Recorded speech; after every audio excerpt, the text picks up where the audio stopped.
কিনতে পারছি না বা আমরা কিনবো না।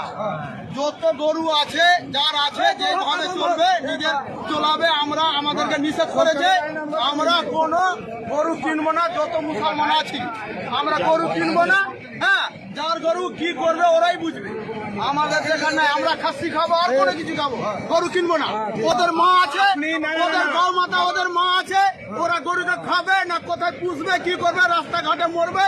আমাদের জমিতে গেলে আমরা যার গরু আছে আমরা চিনতে পাবো, এর বাড়ির গরু আছে, আমরা ওর উপরে আক্রমণ করব, যেন আমাদের ক্ষতি হয় না। যেন 14 বছর পর যে খেতে বলছে, 14 বছর পরে আমরা নিজের কাঠ মানে ঠিক করতে গাঁট ফেটে গেল আমাদের।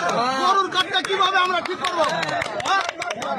আমাদের আধার কার্ড ঠিক নাই। জয় বাংলা। বোকা চোদাগুলা আগে থেকে এটা কেন করলো না? হ্যাঁ, আমাদের গাঁয়ের খবর নাই, বাংলাদেশ যাবো না কোথায় যাবো, আর গরুর কাঠ কোথায় থেকে পাবো? আমাদেরকে নিষেধ করেছে। আমরা সব মুসলমান ভাইরা গরু কিনবো না, আমরা গরুর কোরবানি করবো না। আমরা দরকার হলে খুশি করবো, না হলে আমরা পোল্ট্রি জাভা করে খেলি। আমরা গরু কিনবো না। আমাদের মধ্যে যেটা গরু আছে আমরা হাল চাষ করে নিব। হ্যাঁ, বা আমাদের দুটা একটা করে আছে মুসলমানের মধ্যে, আমরা ছেড়ে দিব। शाबाश बेटा, बहुत बढ़िया।